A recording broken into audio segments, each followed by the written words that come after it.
Bila kita dah biasakan penggunaan campuran bahasa asing dalam kehidupan kita, nanti dalam 100 tahun akan datang, apa akan terjadi pada bahasa Melayu kita? Bahasa kita akan pupus. Itu baru masuk kenaan dengan bahasa campuran. Itu belum lagi ada yang setengah-setengah daripada golongan yang lain yang menolak langsung penggunaan bahasa Melayu dalam kehidupan mereka.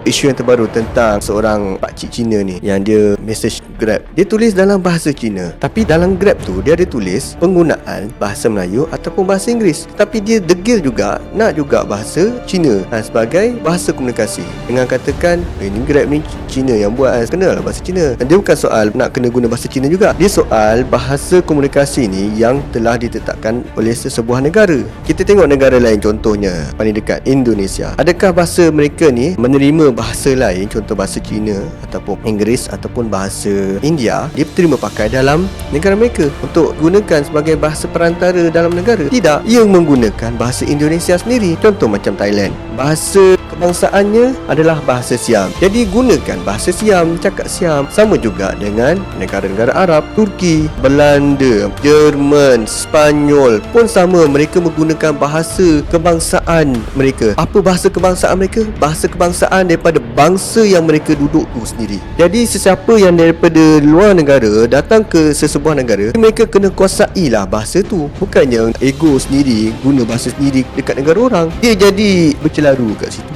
Kenapa bahasa kita ni, bahasa Melayu ni tidak lagi diguna pakai? Adalah kesilapan diri kita sendiri, yang mana kita tak amalkan bahasa kita ni betul-betul. Memanglah saya akui, saya pun kadang guna juga bahasa rojak, campur juga bahasa Inggeris dan campur juga bahasa negeri-negeri lain untuk memudah cara kononnya. Tapi bila saya fikir balik, saya tak boleh amalkan terus benda tu. Dia akan beri impak kepada cucu cicit kita nanti, dan menyebabkan bahasa Melayu pun akan terpupus dengan sendirinya. Kalau katakan kan, susah bahasa Melayu, bahasa Inggeris, okey, memang boleh bahasa Inggeris, tapi jangan lupa Malaysia ni adalah apa? Malaysia ni adalah tanah Melayu. Jadi bila katakan tanah Melayu, asalnya adalah bangsa Melayu. Jadi pada bangsa Melayu, penggunaan bahasa dia adalah bahasa Melayu. Adakah bahasa Cina asalnya? Adakah bahasa India asalnya? Adakah bahasa Arab asalnya? Adakah bahasa Inggeris asalnya? Tidak, dia adalah bahasa Melayu. Dan bahasa Melayu ni yang telah dipertuturkan sejak daripada zaman purbakala lagi, daripada zaman Kedah Tua lagi, zaman kerajaan Sriwijaya, lepas tu zaman Majapahit, dan kemudian sambung terus pada Kesultanan Melayu Melaka. Saya nasihatkanlah